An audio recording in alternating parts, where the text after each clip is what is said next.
টলিউডের বাণিজ্যিক ছবির এক সোনালী অধ্যায়ের নাম স্বপন সাহা। বাবা কেন চাকর, স্নেহের প্রতিদান কিংবা এমএলএ ফাটাকেষ্টর মতো একের পর এক ব্লকবাস্টার ছবি উপহার দিয়েছেন দর্শকদের। কোভিড মহামারীর পর দীর্ঘ বিরতি, অবশেষে বহু বছর পর আবারও চেনা ময়দানে পরিচালকের আসরে ফিরছেন টলিউডের এক মাস্টার মেকার। ছবির নাম মন ছুঁই। 29শে জুন এক জমকালো অনুষ্ঠানের মধ্যে দিয়েই হয়ে গেল এর আনুষ্ঠানিক ঘোষণা।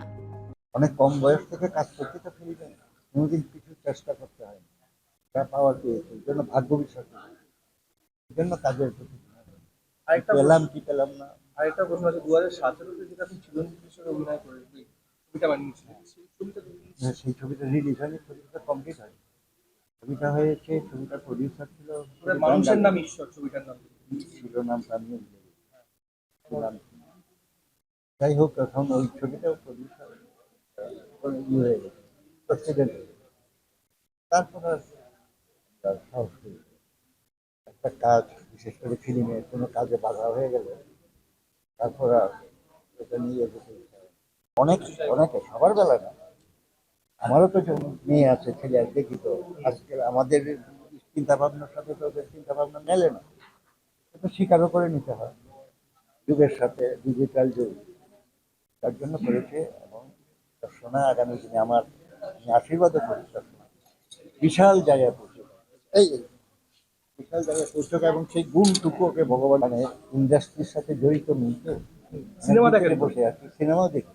সিনেমা দেখেন না, এখন মোবাইলে যা হয় দেখি, সেই সিনেমা কি দেখেন? ইউটিউব দেখি।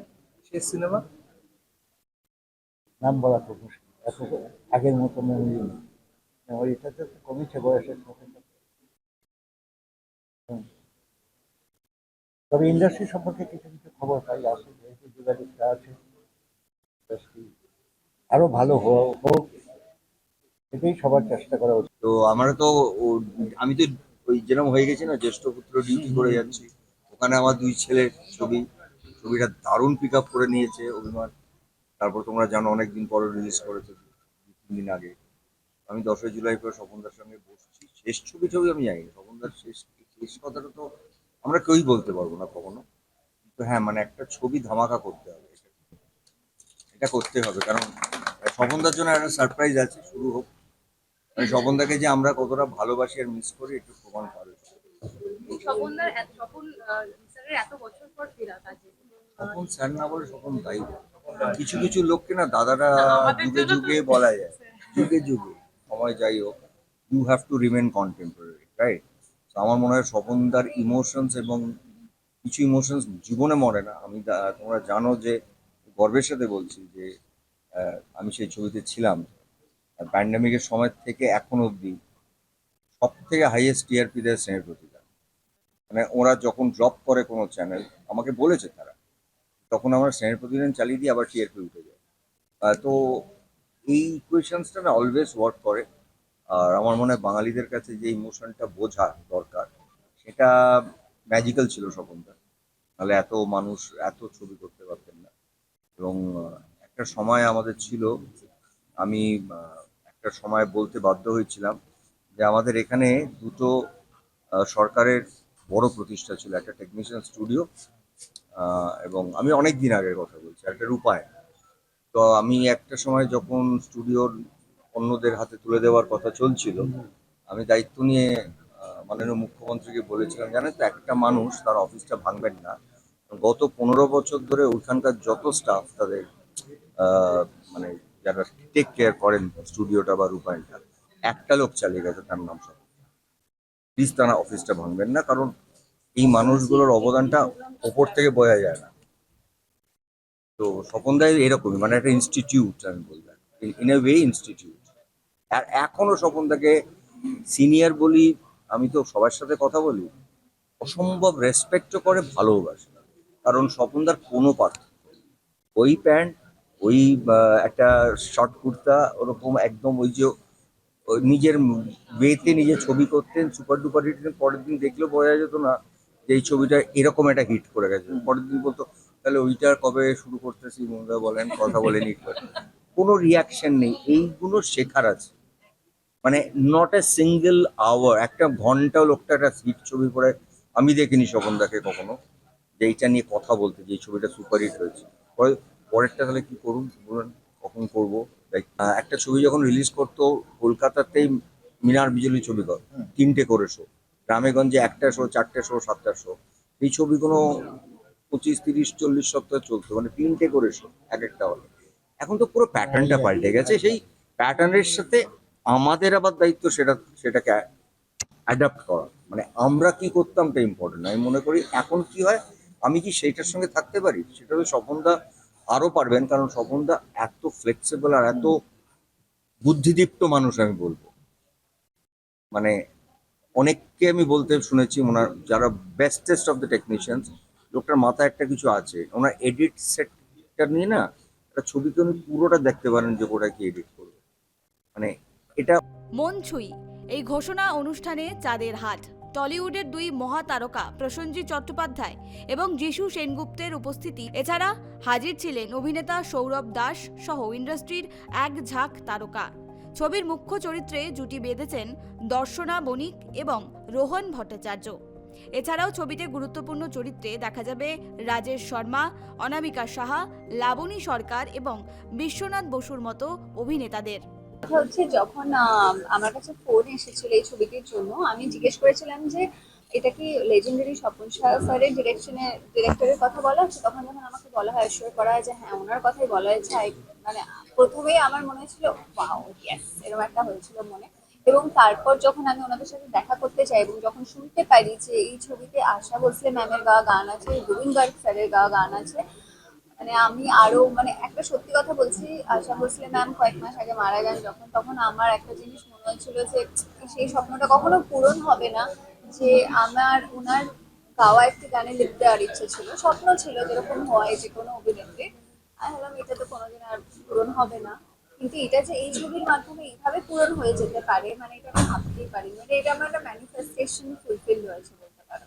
তা আশাজি এবং আশাজির গান, সেটা নিয়ে কি বলবো? আশাজি আমরা জানি যে আমাদের সকলের dream, she is the most versatile singer. মনে হয় এটা একটা অনেক বড় এটা প্রাপ্তি। অনেক বড় পাওনা, সত্যি অনেক বড় পাওনা, মানে এটা আমার সারা জীবনের মানে একটা বাকেট লিস্ট, এটা আমার থেকে যাবে, এটা আমি মানে আমার পরবর্তী প্রজন্মকেও আমি দেখাবো শোনাবো, এরকম একটা মানে এক্সাইটমেন্ট। এবং ওনার যে গানটা আমি শুনেওছি, একটা রাফ গান শুনেছি ওনার গানটা, মানে অলরেডি ভীষণ সুন্দর, এবং তা বাদেও হচ্ছে যে গানটা খুব মেলোডিয়াস, এবং সেই 90s এর নস্টালজিয়া ওই গানটা কিন্তু জুড়ে আছে। তো খুবই এক্সাইটেড, ইগারলি লুকিং ফরওয়ার্ড, এবং যে যে অ্যাক্টার্সরা আছে রোহানের সাথে প্রথমবার অ্যাজ আ পেয়ার কাজ করবো, তো সেই সব মিলিয়ে আই এম লুকিং ফরওয়ার্ড। এছাড়াও জুবিন গার্গের কাজ হয়েছে, সেইটা মানে মানে মিউজিক্যালিও এই ছবিটা এত আমাদের মধ্যে মনে হয় এত নস্টালজিয়া কাজ করবে, মানে আমি যখন শুনেছিলাম গোবিন্দ গার্গ স্যারের কথা, আশাজির কথা, তখন আমার মনে হয়েছিল যে আচ্ছা মানে ওনাদের গাওয়া গানগুলোতে আমরা আবার এই ছবিটা মানে কাজ করছি, and it's going to be a musical love story. এবং ছবিটা কিন্তু একটা লাভ স্টোরি, যেটা আমাদের এখন অতটার বানানো হয় না বাংলা ছবিতে। তো সব মিলিয়ে অনেক নতুন এক্সপেরিমেন্টস আছে, আর নতুন নতুন অনেক কিছু এক্সপিরিয়েন্স করবো, এবং স্বপন শাহ স্যারের সাথে কাজ করবো, মানে আমি শিওর মানে এটা আমাদের একটা স্কুলিং হতে চলেছে, মানে আমি ওনার ডিরেকশনে কাজ করবো, এটা তো একটা শেষ বাংলা গান দিদি, টোটালি দিদির সাথে আমার কাজ বেসিক্যালি 12খানা, মানে মানে 12টা বা বেশি হবে সম্ভবত, আর এটাই তার শেষ কাজ। মানে মানে এই ছবিতে আপনার 3টেরও বেশি কাজ আছে দিদি, 3টেরও বেশি কাজ আছে দিদি। এরপরে কি আর কোনো বাংলা ছবিতে গান গানবে?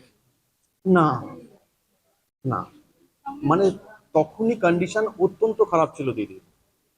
দিদিকে আমার মানে বাড়ি থেকে স্টুডিও পর্যন্ত আনার জন্য অনেক চাপ আর কি পোয়াতে হয়েছে, সেটা আমার সাথে একটা অন্যরকম সম্পর্ক, সেই জন্য হয়তো। এটা কি মুম্বাইতে? হ্যাঁ, মুম্বাইতে। এবং আপনাকে নিয়ে তো দিদি অনেক সুন্দর সুন্দর কথা বলেছে, আমরা দেখতে পেয়েছি। এই সম্পর্কটা কিভাবে বা কতদিন থেকে তৈরি হয়েছে? সম্পর্কটা আপনার শুরু হয়েছে আপনার 13-এ 2013-তে, একটা মানে গানের জন্য শুরু, মানে গানের মানে গান দিয়ে শুরু হয়েছে। তারপরে সেই সম্পর্কটা শুধু কম্পোজার অ্যান্ড সিঙ্গারের মধ্যে সীমাবদ্ধ নেই, সেটা তারপরে আপনার ব্যাপারটা মানে আশাজি সন্তানের মতো আর কি, আমাকে তিনি সম্পূর্ণ সন্তানের মতো দেখতেন আর কি। সন্তানের সম্পর্ক আর কি, সন্তান আর মা।